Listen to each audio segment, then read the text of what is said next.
Hello, my name is Frank Norris. I'm currently seconded to the Northern Powerhouse Partnership as a Special Advisor on Education and Skills. I'm seconded from the Co-op, where I have had an association for about 8 or 9 years. For 6 of those years, I was the CEO of the Co-op Academies Trust. And before that, I was also the Senior HMI responsible for school framework development with Ofsted. Now, during all of this time, I've become a strong advocate for the importance of an integrated, highly effective and well understood communication strategy. And much of that began with Ofsted, where obviously you're developing a framework and you've got to roll this out across 26,000 schools, 500,000 teachers, people who work in schools. It really does need to ensure that these sorts of changes in framework are actually well understood in advance of them being implemented. And then when I joined the Co-op, I was very fortunate to be able to work closely with the social media, the brand, marketing, tone of voice team. And it was all of this work that actually made me a strong advocate of effective communication strategies. Now, joining the Co-op, there were 3 trusts, and one of the key things that the Trust Board wanted to do was to bring those into one legal entity. And so to help me do that, I appointed for the first time a communications manager, and the person that was appointed was Joe Dundas, the person that you're going to be listening to and watching shortly. Now, Joe undertook a similar role in one of the Co-op Academies, the one at Co-op Academy Stoke-on-Trent, and he and I went on a journey together. I'm not an expert in this field, but Joe has become a bit of an expert. And I think the way in which we've worked together was, I think, very effective. And I think what we're trying to do today is to give you a sense of that journey so that if you're on it or about to embark on a similar sort of journey, you can learn from us as to the sorts of things that we did that seemed to work quite well and some of the things that didn't quite work so well. So we hope that that's going to be of use to you. And we hope that you're going to enjoy the next sort of hour or so, which is the actual thing is cut into 2 slices. So hopefully you'll be able to sort of have a rest after the first stage and pick up on the second one, or just treat them as individual videos. So you can just, if you feel as though it's around brand and those sorts of issues, you can sort of just focus on that video. If it's more around just general communication, what have you, then there's a slice there for you as well. So I hope you're going to enjoy it, and we're very keen to hear what you think of it. So please contact either Joe or myself through the usual channels to let us know your views. Right, hello Joe. Here we are, ready for these slides. So you're going to take us through these and then we're going to just chat generally about them. Is that okay? I haven't put too much in them. It's more just to make sure that we are able to sort of talk, something to talk about. So the one thing I think that I always try to get across when I speak to anybody is that brand is far more than a logo. It's not your logo. A brand is really, really all-encompassing. And one of my favorite sort of quotes or references to brand is, brand to an organization is what reputation is to an individual, and you build reputation by doing hard things well. And I think with brand, that's the same with an organization. You build your brand by doing really hard things really well. And you know, I'm not going to preach to anybody that is an educationalist about the hardest thing, which is getting outcomes for young people. But actually there's other aspects to that that will support that and improve that beyond just sticking a logo on something, or, you know. And I think that's where it's really worthwhile investing the effort into understanding your brand and your culture and your identity as an organization, even if you are a single one form entry primary school, or you're a 26 strong multi-academy trust. Yeah, I mean, I remember doing a presentation for some CEOs and head teachers around some of the things I learned. And I have to, while I was in the Co-op working for as the Co-op CEO, and I have to say, this is one area that I learned a lot around. And also, I remember one of those head teachers at the event saying, well, I have got a problem with a group of parents, and They basically slag me off all the time. And I said, well, how often do you actually go out to the gate? How often do you make yourself visible to parents? How often are you using sort of positive messaging through social media? And when I said social media, it felt as though I'd said something absolutely awful. Well, we don't do social media because all they do is slag you off on there. And I said, you're really losing you're not going out the gate. You're not doing some of those sort of informal communications. Your formal communications then don't look as though they're as strong as they ought to be. And social media is where it's at. A lot of the parents in your school are in their early 20s. Yeah, that's the real key to explaining a brand. Like I always put these logos up. They're just generic logos that I literally found by searching primary school logos on the internet, and they're all very similar. They are the same. Yeah, they're all circular. They're all sort of circular, aren't they? Yeah, there's a tradition that you've got to have like a tree or a rainbow or the sun or like things that look like people or hands, and actually that's to that school, to that individual school, they think that that's their brand. But actually, to you and I, who don't know any of these schools or any of these secondary schools, actually we know nothing about them. So the logo means absolutely nothing to us. The only things, when you see like a cross in there, it makes you associate it with a brand of Christianity. So therefore they buy a little bit of brand from somewhere else, brand recognition, by using that crucifix or the cross in their logo and bringing it across. But actually beyond that, you know very little about these schools unless you've had an experience with them. And if you have had an experience with them, then you have an understanding of their brand and their reputation, and that's where that sort of comes from. And I think that actually what you were saying about social media is really important, because actually if you think about a restaurant, you don't go to a restaurant because they have a nice logo or it really represents their values or anything. You go because you see it in certain places, i.e., as you've just said, social media. You will see how other people feel, about that brand and that organization. You will then go, well, actually, do you know what? I'm going to go to that restaurant because other people have decided that. You don't necessarily go because they have a really nice logo or, they have a particularly great slogan or motto. And I think it's constantly trying to get that across to people, that brand is so much more. The logo is just the thing that you use to identify your brand, and only when you've built that does that become recognizable. Yeah, it's also interesting, isn't it, how those websites, they all look as though they've been developed through a standard platform, as if somebody has a template and then you just put there's a space for your logo, there's a space for your values, and I think here on this picture, I'm not sure what you're going to say about St Mary's, but the point here around that looks incredibly busy. Yeah, so I don't know, this again, found it simply by searching for primary schools, and obviously it's come up with this one in Moss Side in Manchester. I have no idea of this school. I've never met them.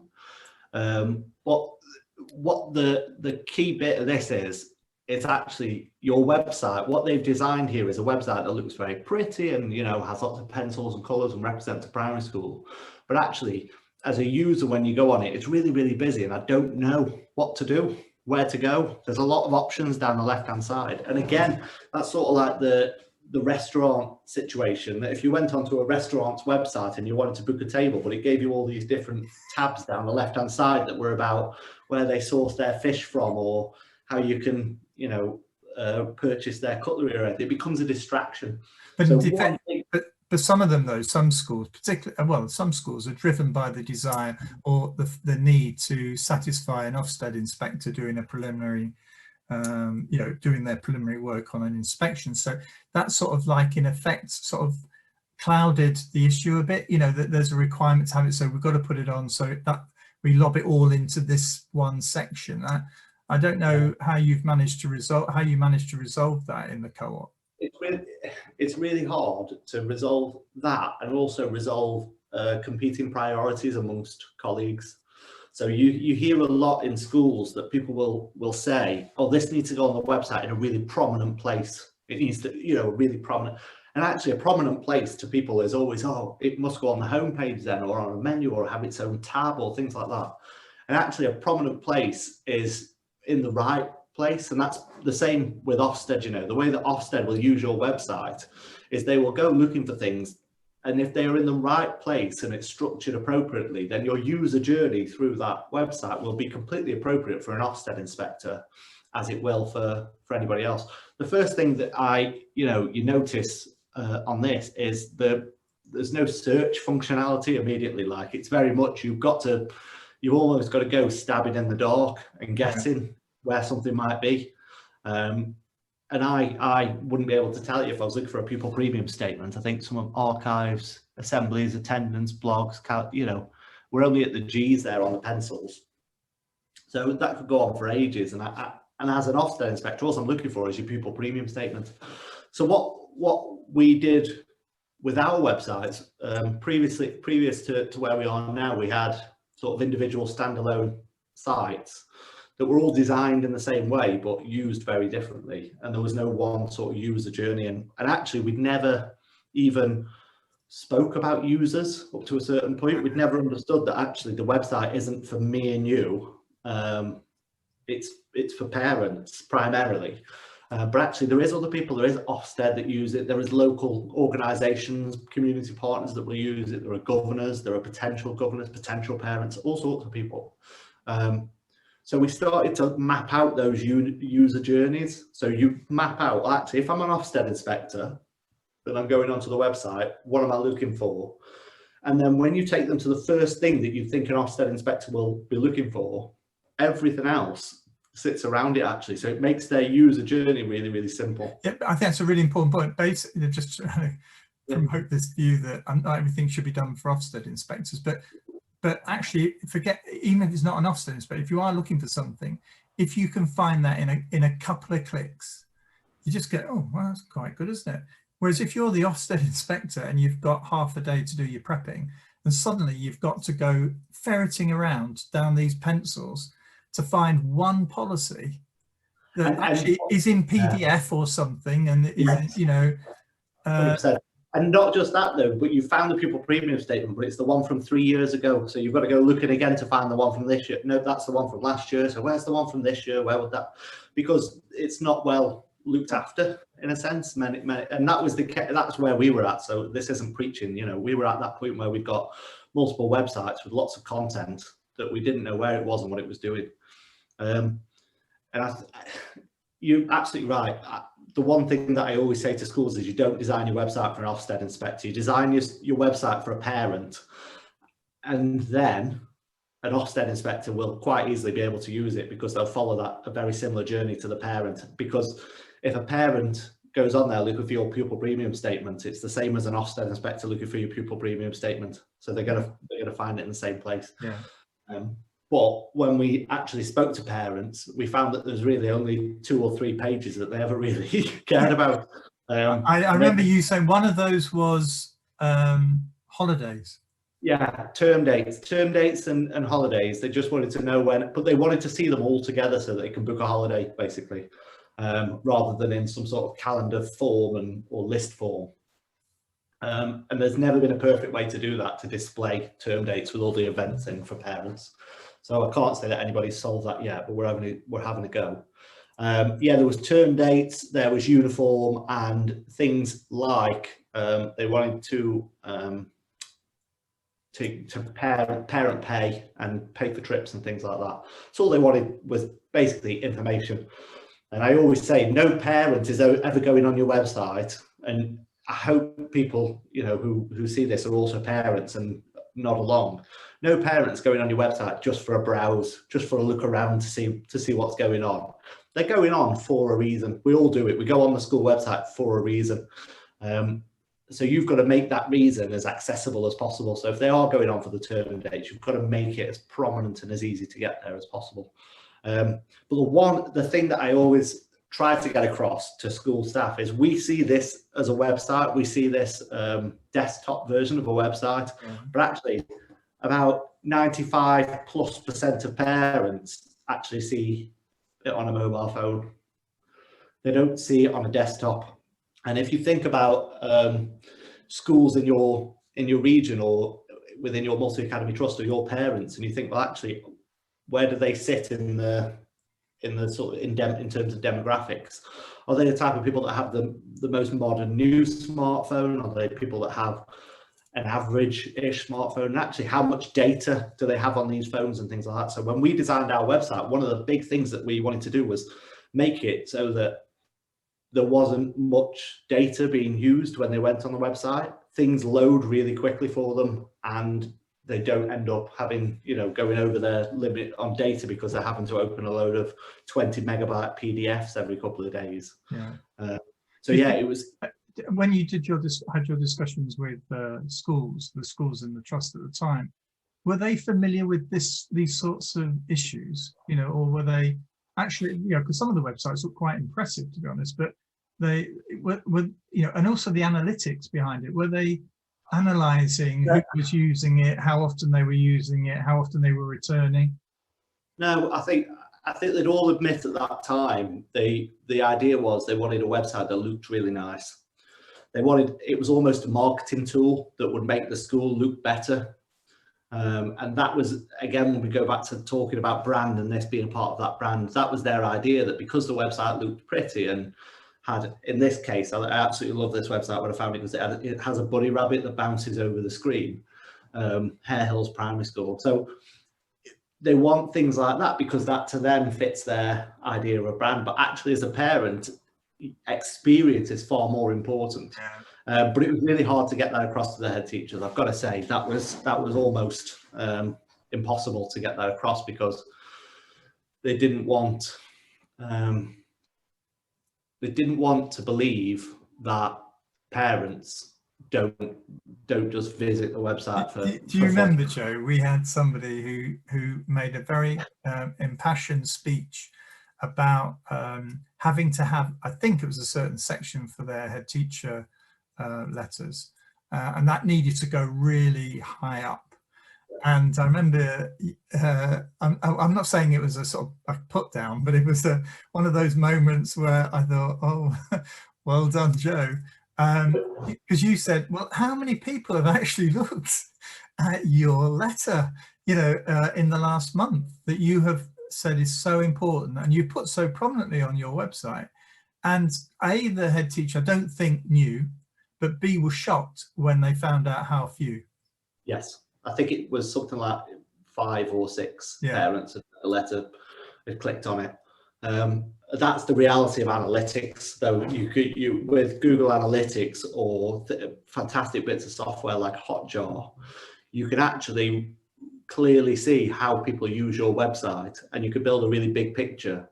And it was things like you can even go down to find out what sort of stories or news articles parents are really interested in, and actually how many and that comes through social media as well. So you can do that, but we refer to stories and news as validation material, because if somebody is on your website looking for some information and they see a little news story that's a positive thing or a nice bit of information, something that happened this week, that's a validating experience. So when they go on and they get the information they want, they're satisfied, and then they see this lovely news story and they go, oh good, well children are happy as well, and now I'm happy. It's validated my belief that this website is good.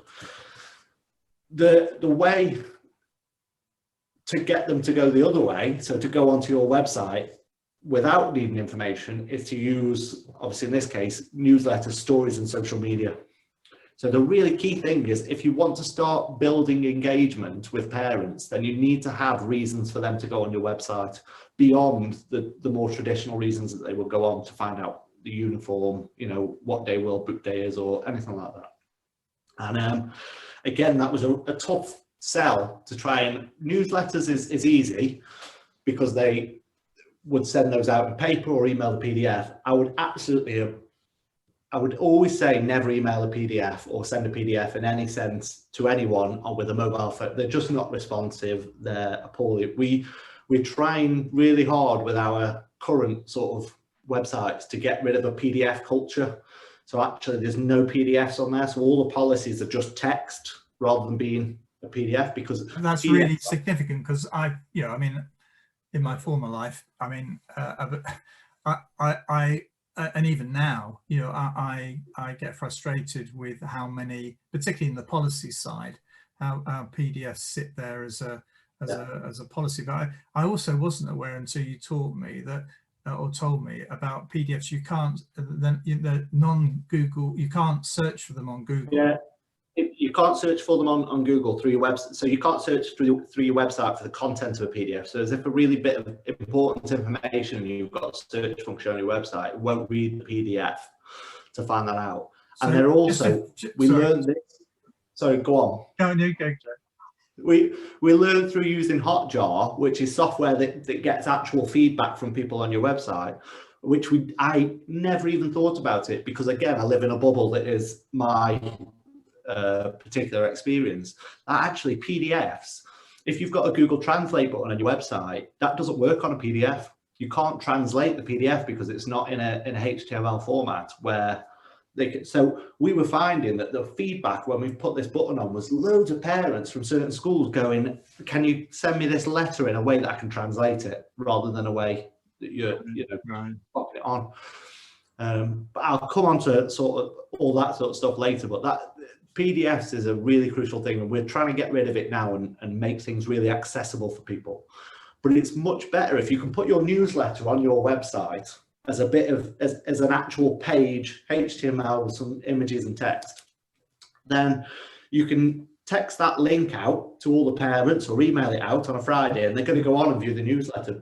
But what you can do is you can send them off through that newsletter. You've got lots of links to remind them about uniform, to remind them about behavior expectations, remind, you know, all the things that we want to tell parents constantly about reading at home or anything like that. You can send them the links within that. And then you've got the ability to look at the Google Analytics and say, which we did, and it does work, there's spikes all over the website at that time when we send the newsletter out, because that's what parents are doing. They go on the website, read the newsletter, and then go, well, while I'm on here, let me have a look at this and do this and check this.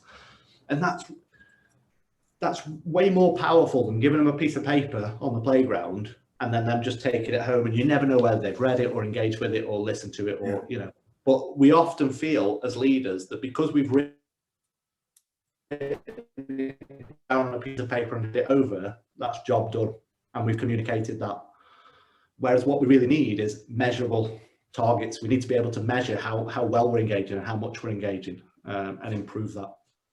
So yeah, newsletters, stories is a big thing. So putting stories and images of children on websites, particularly primary age children, gets parents looking at your website. It gets them going on and going, well, I want to look at a picture of my child on the website, presumably they've given permission. And assume they want to send them to grandparents and to friends and things like that. Yeah. You just want to, it's so interesting to see what your child has been up to during the day when you've left them in this, you know, to see what they're enjoying and what they're doing and how they interact. And then the final thing is social media, which is without a shadow of a doubt the hardest thing to try and convince schools to engage with. But as you said quite rightly earlier, Frank, it's 2021 now, and parents are on social media. That's how they get their information. That's how they get their updates, their news. And I think to be a school that is not on social media, and not just one, you've got to be in a broad spectrum of platforms, Facebook, Twitter, Instagram. You are behind the times. You are the restaurant where you can't book a table online. You are the shop that doesn't accept credit cards. You are that, as an organization, you are putting up a barrier towards progression, and you're putting a barrier up towards engaging parents. And it's as simple as that. And we used to be able to have a bit of a discussion, and, you know, 5 years ago, 7, 8 years ago, it was a bit of an option as to whether you wanted to jump on social media and jump on this bandwagon. And now I don't think it's an option anymore for anybody. And the important thing I've put here is that, because that's one thing I get back from leaders when we talk about Facebook and things, is they go, well, they're going to, as you said, they're going to slag me off on there. Parents are on there slagging me off. They call me a witch, or they say I'm a totalitarian brutalist or whatever. But the conversation happens whether you are there or not. people will still talk about you and talk about the school on social media, whether you are there or not. But I think it's far more valuable to be a part of the conversation and put your side forward. And actually, you see that when we had an example at one of our schools not long ago where a parent really rebelled against the school and was causing a big fuss on social media and had a very significant social media presence in the tens of thousands because of some work they were doing, and they rebelled against the school. And actually, because the school so often puts things out on social media and interacts, we had an advocacy of parents who just came forward and went, no, you're wrong to the other parent. And they did all the work for us. Yes. Because they knew that everything that this person was saying wasn't true, because they felt so engaged with the school, so a part of it, because they were seeing all these things on social media. Is the issue though amongst head teachers, senior leaders who aren't into social media, that they don't fully understand it because they're not actually actively involved in it themselves, and they hear, like today is a good example. There's some sort of stuff going on with Facebook today, and so in a sense, Facebook is seen as a sort of like a negative type of organization. As such, you shouldn't really be involved in it because it's all a bit iffy. But actually, the issue here is around, if the senior leader, the head teacher or the CEO or whatever isn't behind it, then actually that's going to be a problem. That person needs to be convinced themselves. Yeah. I think head teachers really need to get, you're absolutely right, they don't believe that social media can be positive. I think it does have a lot of negative press, and I know multiple times head teachers have said to me when I've talked about social media, Facebook, it's just pictures of people's cats, isn't it? What am I going on there for? But we've seen now how social media influences elections, and public opinion and culture and things like that. So it will dictate how people view your school and how people engage with you. And just a story from Connell College. Oh yeah. Which obviously joined us, didn't have a massive social media presence for a college. And I said to them, how many students do you get sort of messaging you through Facebook? And sorry to interrupt you there, Joe. The family were just heading off to see the ducks, and that's the truth. So anyway, what were we saying? No, I was just saying, Connell College, which was a college that joined us, had asked them if they'd ever, when they were struggling with student recruitment and student numbers, and I asked how many students engaged with them through Instagram and Twitter and things, and they said, oh, no one, we never get messages. And we sort of hypothesized that this might be because they didn't update it regularly enough, that people didn't trust it. So when we started putting content on there daily and making sure, it was incredible, because all of a sudden, boosh, they're just getting solid messages from students, potential students, asking, if I want to do this course, how many A's to C's do I need in this, or how many, do I need in this, or what do I need? And that conversation opened up and started, and it can feel a little bit casual, but actually that's how 16-year-olds engage. They engage in a casual way. They're not going to write you a formal letter, and they're often, nervous little souls that won't pick up the phone to ring you up. So that's the way they engage, sending you a message. It probably feels quite distant to them. It doesn't feel like a human to human because it's social media. That's probably a helpful thing, but it means we can engage with them. And to some degree, that means that's how, as a school, you've got to break down that barrier with parents. If they feel like they want to engage with you on social media, open up that channel and let them engage with you on it. That's my opinion. And I realize that people have negative connotations to it, and a lot of senior leaders won't be on Facebook because they don't want parents to see them or know about them, or to look at their holiday snaps, and there's all sorts of obviously risks that come with social media. But I think you have to use it, and I would actually, opposing to that, which I suppose is the next slide, I would say I would encourage head teachers to use social media in some form. Not necessarily having their own Facebook page, but even just being, recording a short video to put it on Facebook to say how you're feeling this, instead of doing a newsletter, record a little video, so that people can see you and relate to you, having a Twitter page and having a LinkedIn so that people know you and know your experience and know what you stand for as a person, because the head teacher is part of that brand. They are the brand, you know, put there what you say, how you say it, how you behave and how you make people feel. Is absolutely, you know, Donald Trump, in terms of politics, I don't think it will come as a surprise to you, Frank, but I don't agree with anything that he ever says. But he's built a brand around himself. He's built a huge brand amongst a certain population, and Boris Johnson to a degree has done the same in the UK. To a certain population, he has built a brand around what he says, how he says it, how he behaves and how he makes people feel, and that rebellious streak in him is why people support him. And actually it leaves him a little bit bulletproof in those circumstances to criticism. And I think that can, whilst it's worked very well for Donald Trump, and you know, sadly it can work really, really well for a leader or a head teacher, because actually if you are on social media or you are visibly present talking about things in a certain way and saying things and making people feel a certain way, when criticism does come your way, you're going to have advocates and you're going to have people that say, oh, it's not, you know, it's actually not her. I think that might have been a mistake, or that might have been because I know her really well, because I feel, or I know him really well because I feel that relationship.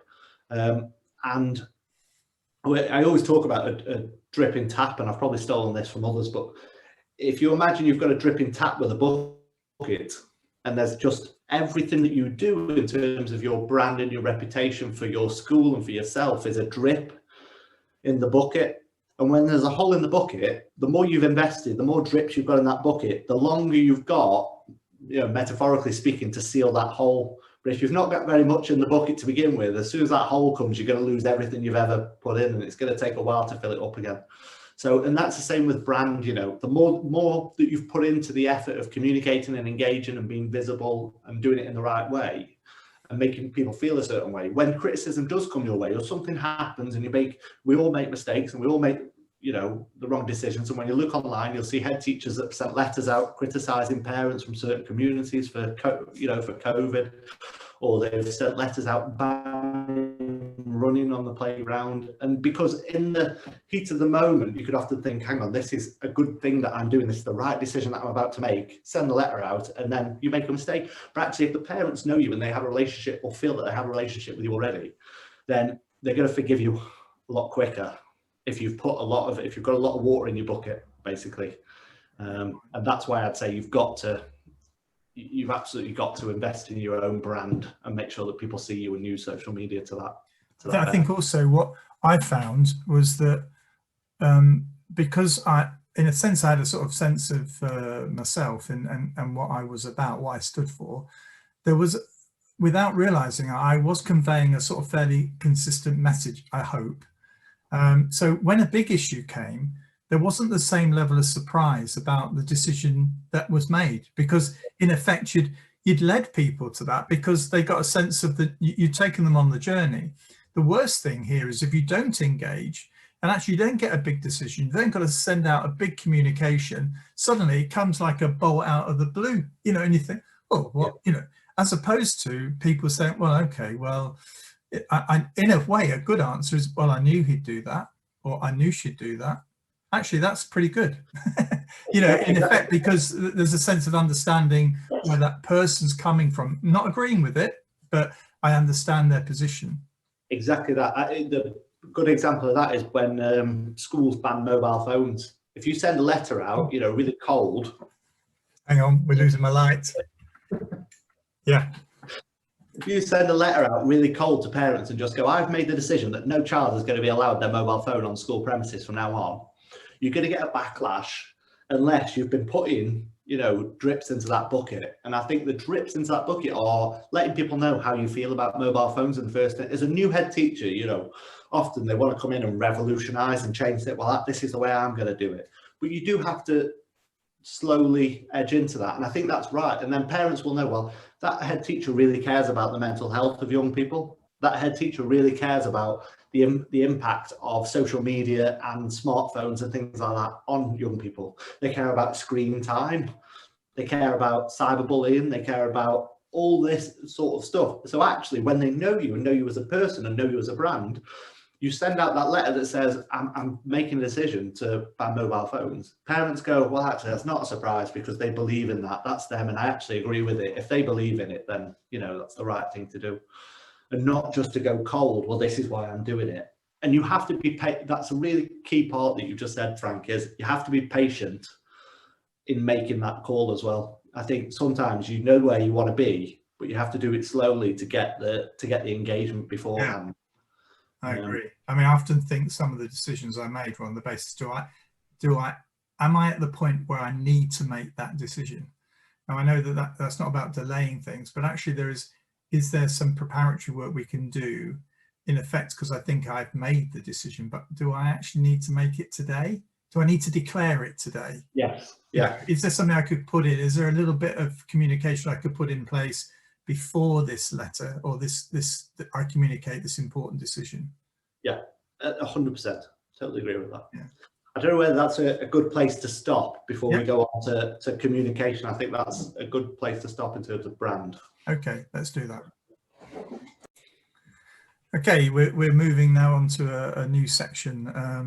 You know, basically, what is effective communication for school and trust leaders? So back to you then, Joe. Out the stories of our work together and how we've done it right and done it wrong and all this stuff. Yeah, effective communication. Our story of effective communication really came about because when the Co-op rebranded, they went and looked at their own tone of voice, the way that they speak to people. And one thing I was surprised about when I came into education was the sort of the culture of letter sending, which still exists to this day. You know, instead of writing a paragraph, you know, we send out a letter to parents about something, and I don't think there's any other industry where it's so prevalent, letter sending, and it doesn't matter what the message is. From my experience, schools are incredible at making it sort of stretch out to one page of A4 and pad it out. So when we started looking at tone of voice and things like that, you try our training. This isn't a training session by any stretch, but the way that we do our training session is we try and get people to understand what is the actual key message that you want to get across, and then let's figure out about how we get that across, how we send it, what we do and things like that, and break that down. Because I think there's an idea that I want to send a letter and then I'm going to write it and send it, and we don't think actually there's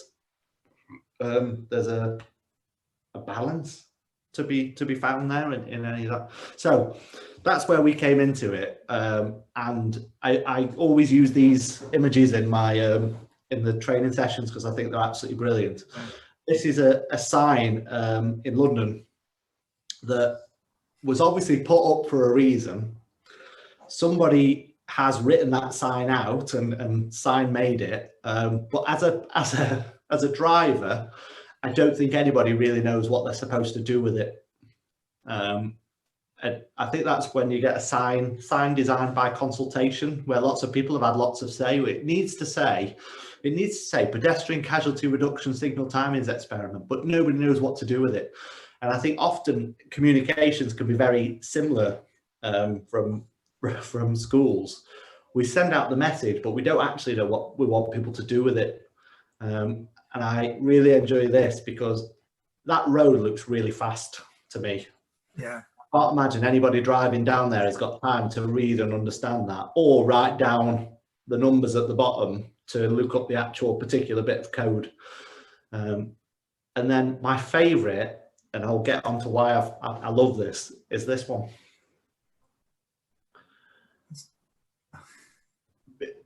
Because it works, because actually the communication, whilst it's short, it's got two sort of ways of working. One is people will read it, understand it, and know what course of action they have to take pretty quickly.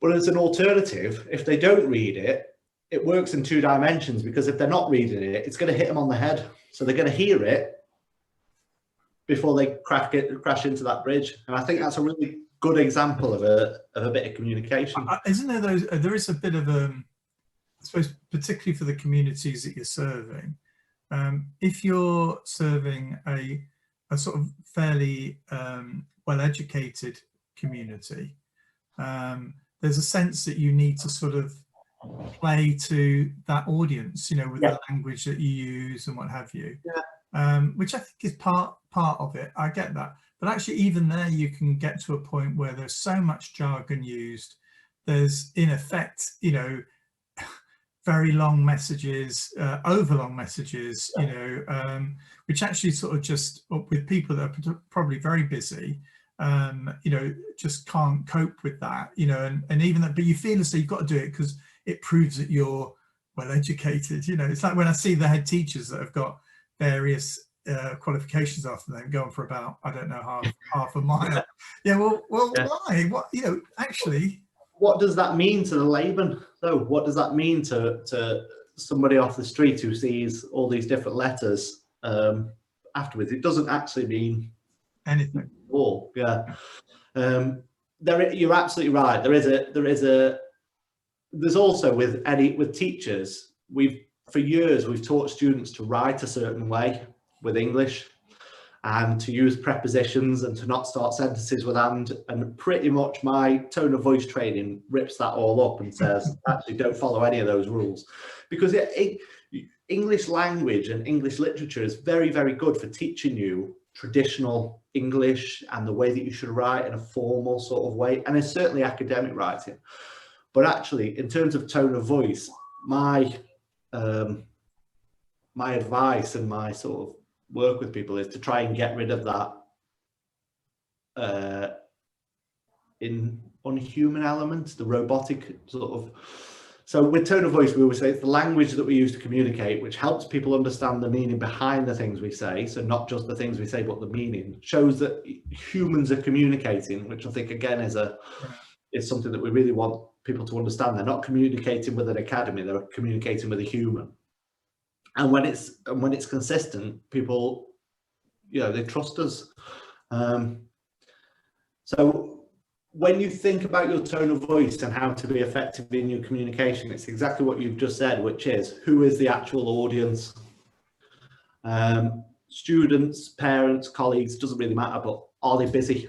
When you think about a parent picking up your letter to find out that they need to take something in today for school, is 4 paragraphs explaining all the reasoning behind why they need to take it in and what they're doing important, or is it more important to be short, snappy on a postcard and say, you know, on this day you'll need this, and sticking that to the front of their book or something? So that's just a casual example, but are they busy?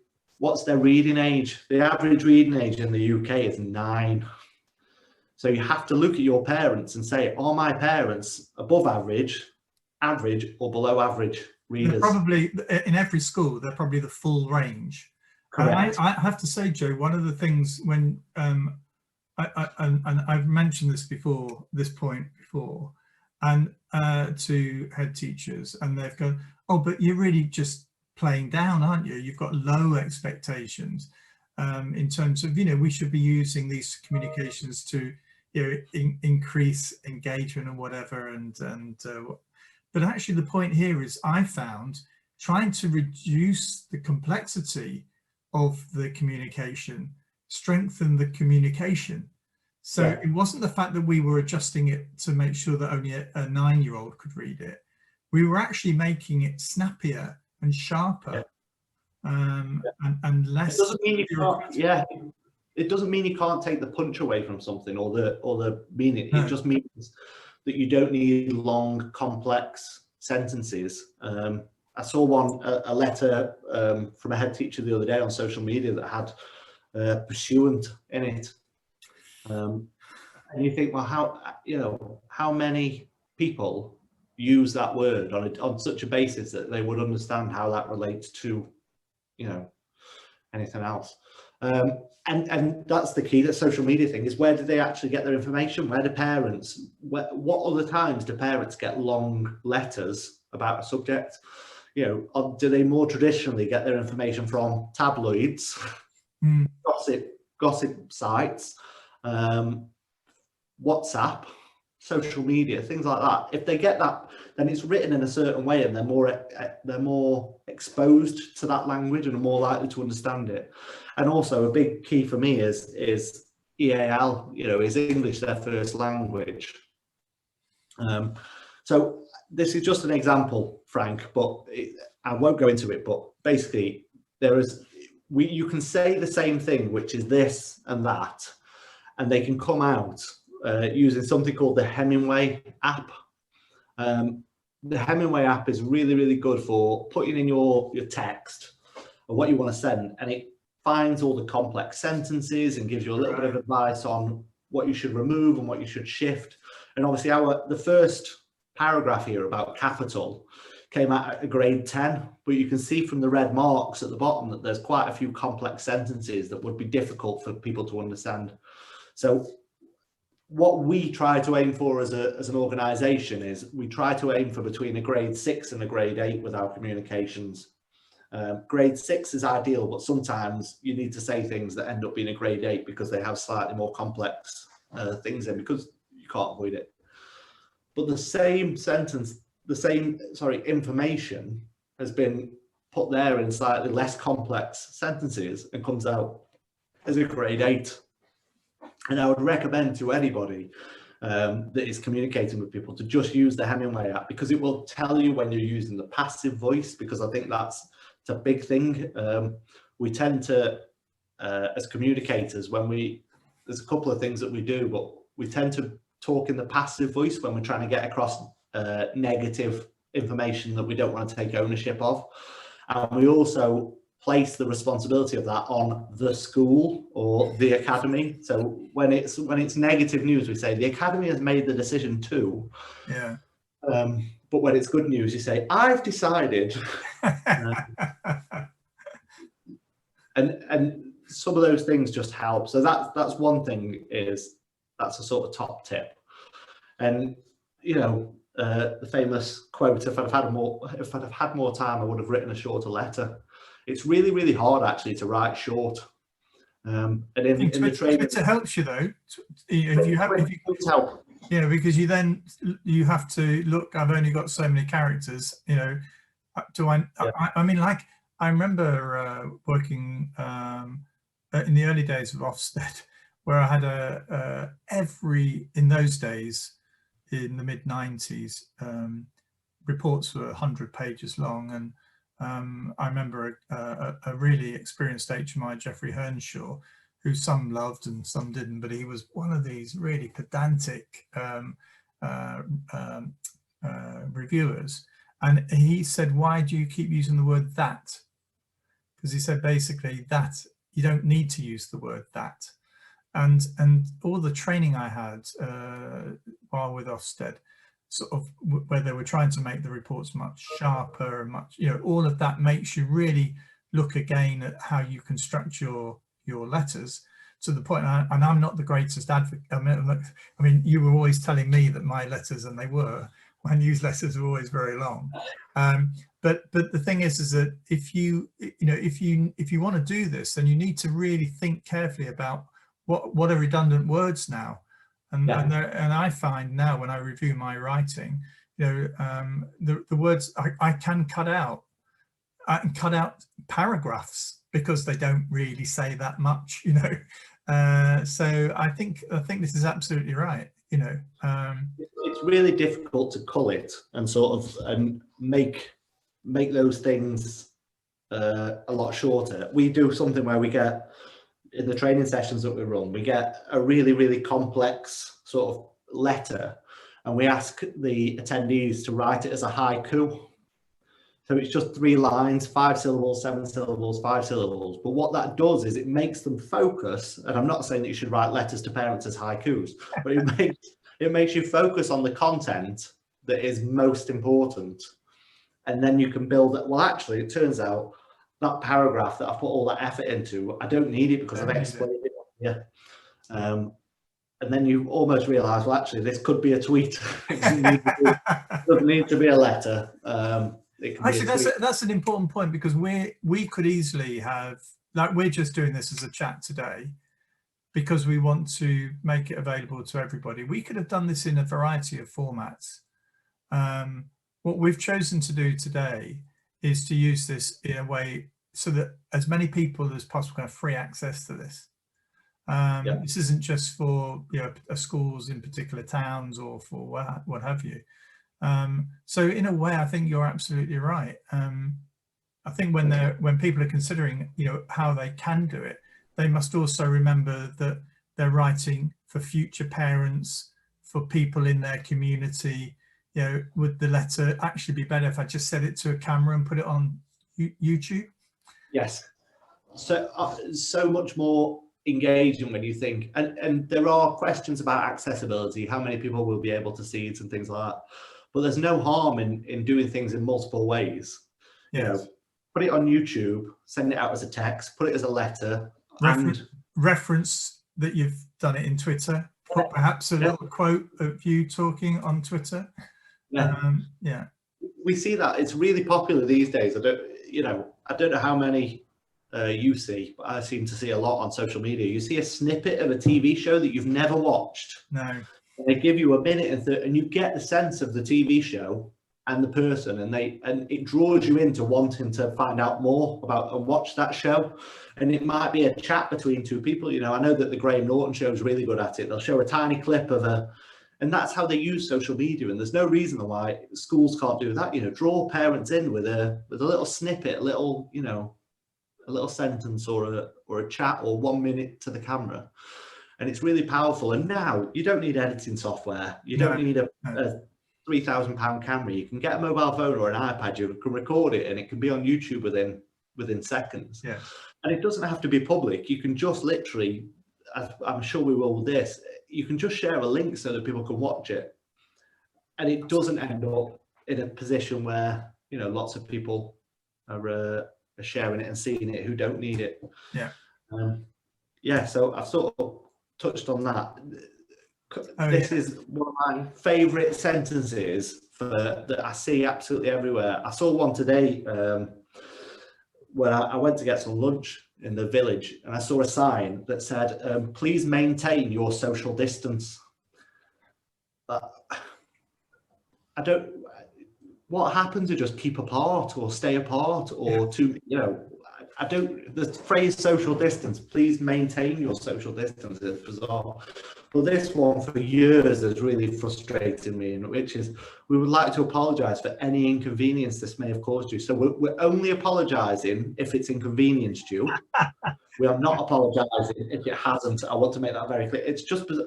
But it's sort of traditional that this is a sentence that we use when we want to apologise or we say something, rather than just saying sorry.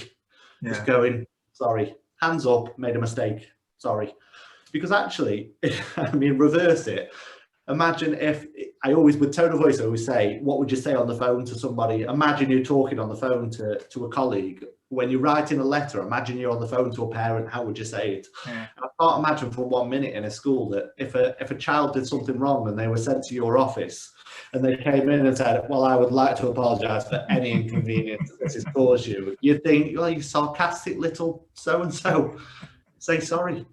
And that's how it just doesn't seem sincere at all. And there's so many examples of that where people say polite reminder. Well, it's not polite, is it? Because you've just said it's polite reminder. Or, if possible, could I please ask? Well, you've already asked, haven't you? So you might as well just tell me what you need from me.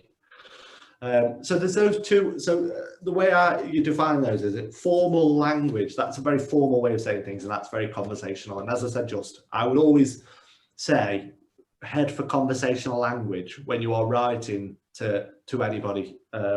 Formal language is a very academic way of writing and was always traditionally used to prove the scope of knowledge. So when you are at college or university, you write in an academic way to prove to the person that is reading your paper or whatever that you know about the subject you're writing about, and that person that reads it is usually above you in terms of academic ability and knowledge. So that's really good for writing, or at the same level. So that's really good for writing because you're proving something.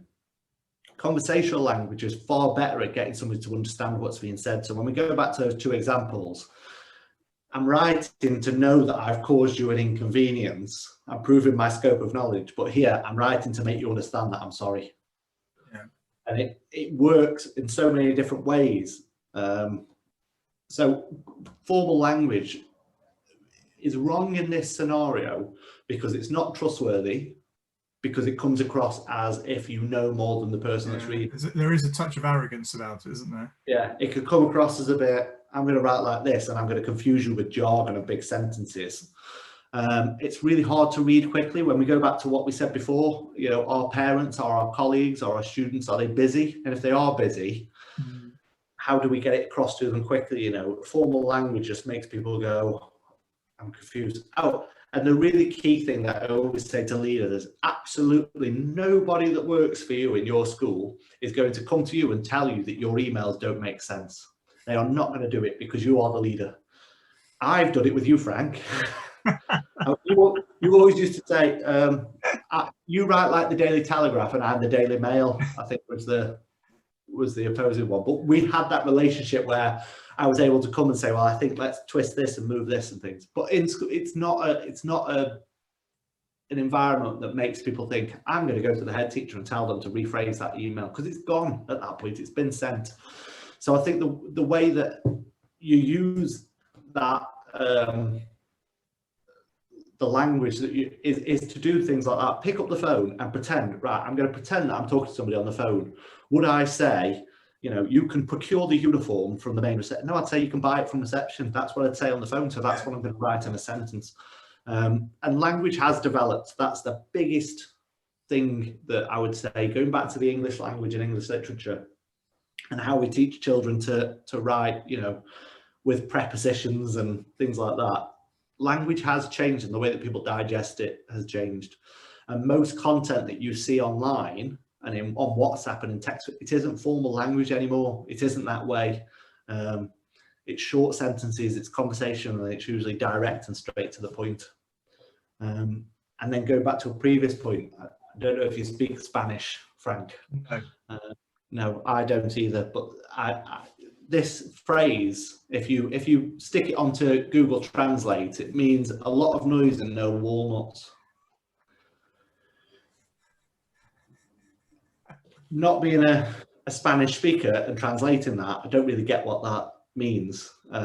Although a lot of noise and no walnuts basically means all talk, no action.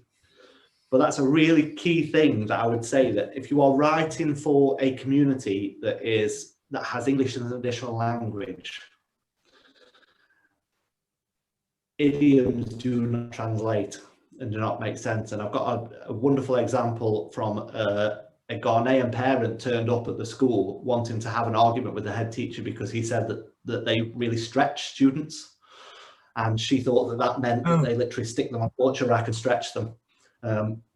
You know, feeling a bit blue, adding fuel to the fire, taking a rip, all these things that you know, idioms that you put into content that we write just don't translate. So that's another little thing that I always say, to make it more effective, just try and remove the idioms. And so if people have the issue here, isn't it?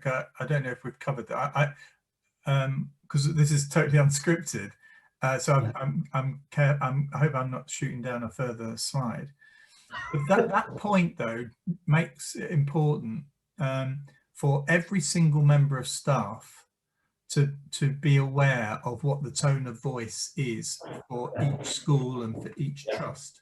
And just to make sure, because we've come off social media a bit, but actually I think there were some real risks about, because I think we had in the trust, there may still be some around, individuals having control of Twitter feeds.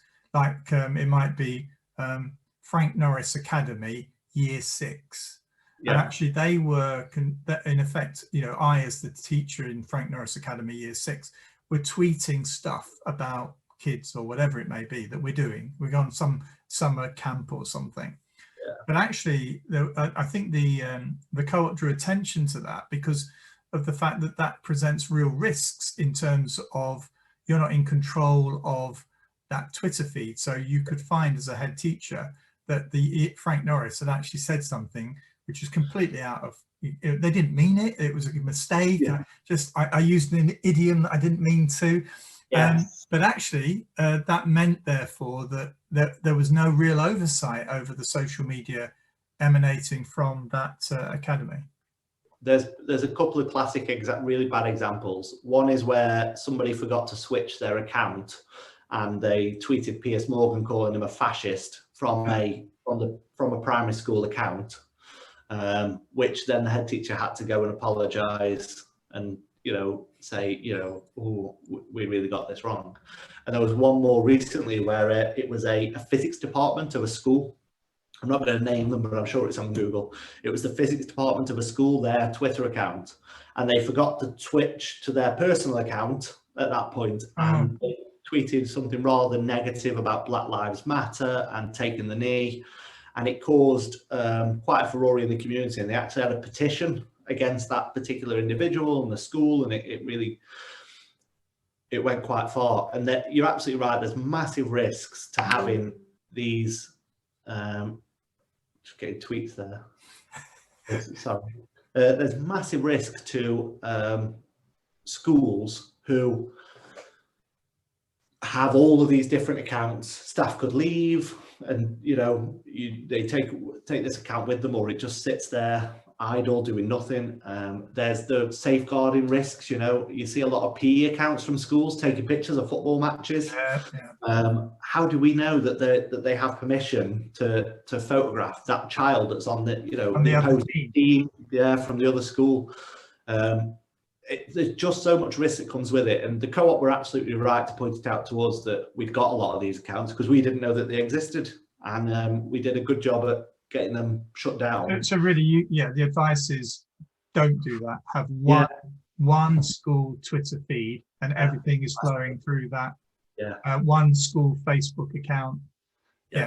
Because individuals, when they are on social media as Mr. Smith, they are far more aware of the code of conduct, their own behaviour, safeguarding, things like that. But as soon as you give them a branded account that sits there as Charleston High physics, they immediately go, right, I can put pictures of kids on, I'll say this, I'll do this, and all of a sudden they have this protection of an identity of the school, and they can say what they want. But actually, you're not paying them for that job. It's not in their job description, and they're not qualified to understand really, that. I think it's fair to say that I would advise any school that's in that position. As the co-op said to us, we closed them down virtually overnight, or tried to. It didn't go. You faced the flack because obviously you had to make the quick decision and then explain. Perhaps try and explain to some, but explain in a little bit more detail later. But 100%. They should go because there's far too much risk to an organisation. Straight away, and make sure that you as a leader and multiple people within your academy have access to those, to the main pages, not just one person.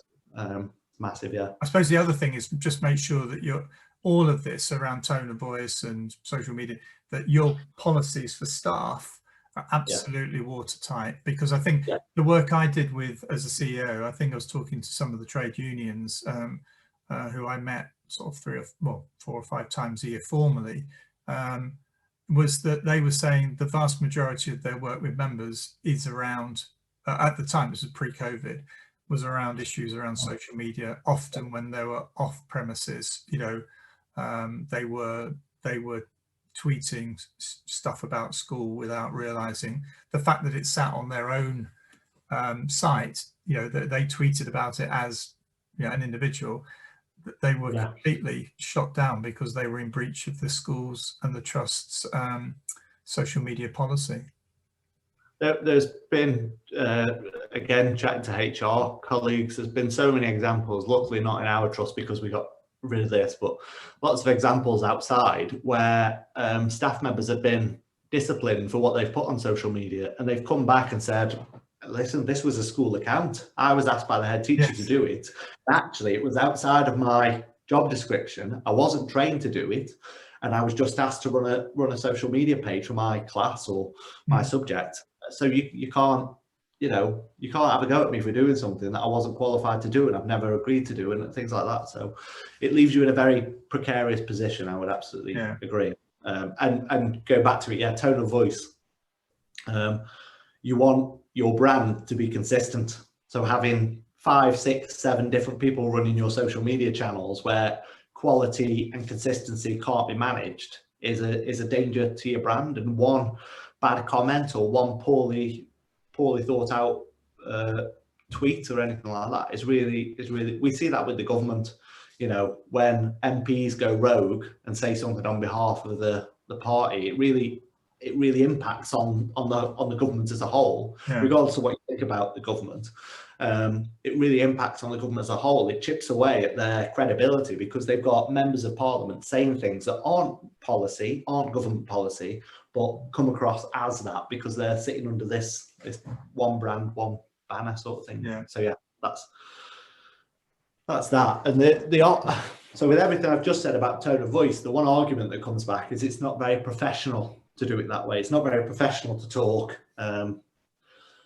in a conversational way or keep things short with parents. So again, the training that we do is identifying what is professional. So I always ask people, is this professional or not?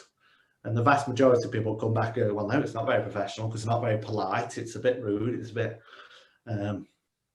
bit short. It's a bit casual. And actually, when you look at what professional writing is, it's written communication in a workplace environment that allows professional people to make informed decisions. So professional writing is actually far more professional if it does the job that it needs to do, which is to communicate the key message. I always try to get schools to put things like tables in letters. So if you're going on a trip to, my classic example is Roller Coaster World. I have no idea if that's a real place, but you're going on a trip to Roller Coaster World. If you write a big letter with about 6 different paragraphs of lots of content, lots of text, it's really hard for the parent's eye when it's pinned up on that board to scan through and go, what do I need to take? What do I? Whereas if you break it down, you put a table in that says, right, coach is leaving at this time. We'll be back at this time. You need to be here at this time to pick them up. Then it's very easy when it's pinned up on that board for the parent to go, right, we need to be there for 8 o'clock in the morning. Simple. And if you put a little tick boxes of what they'll need, you know, they'll need a lunchbox, a jumper, it makes it more interactive. It's what I was saying about that. It hits you in the head.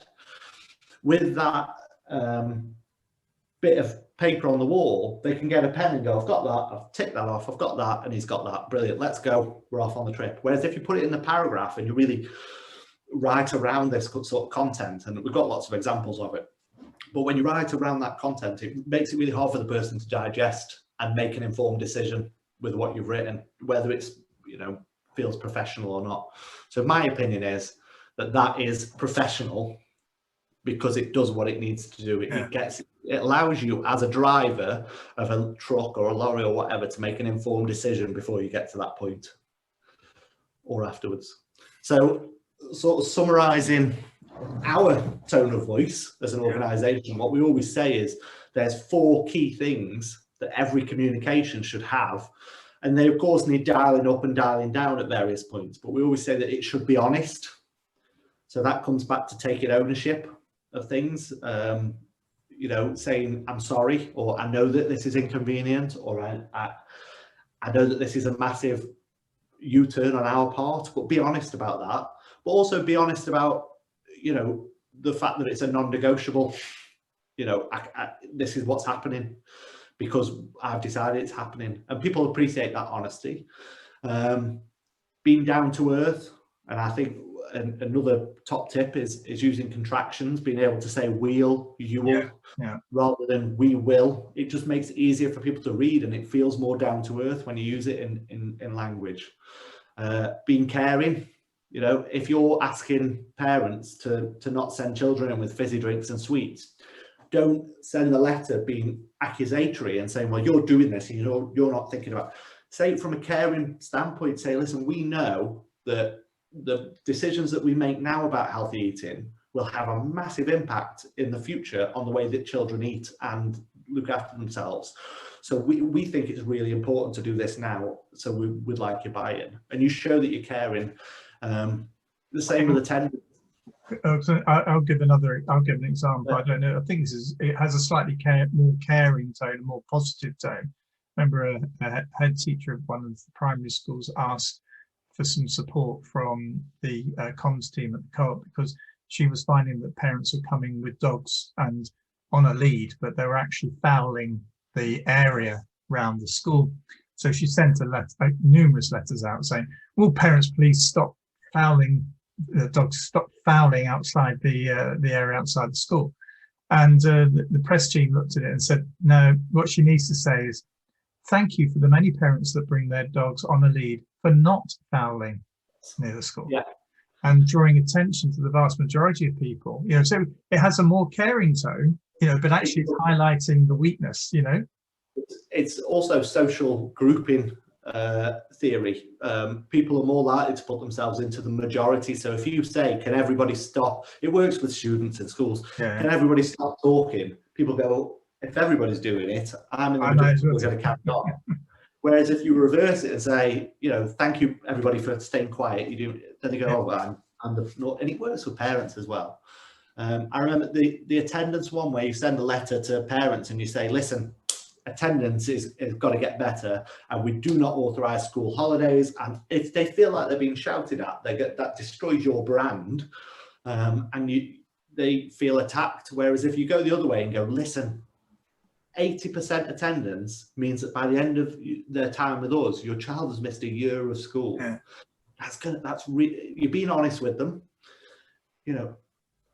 We know that attendance is absolutely vital, and it will be the difference between a B and an A, or it will be the difference between this and that.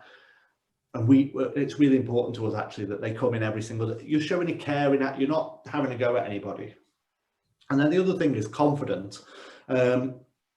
The amount, and I'm sure anybody watching this, if they went on their own website, I'm sure we still in our trust have these issues.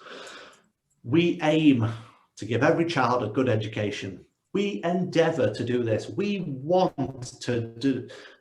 It doesn't sound very confident. I think people are scared of being committed to things. Instead of saying, we give every child a really strong education, they go, "We aim to." Yeah.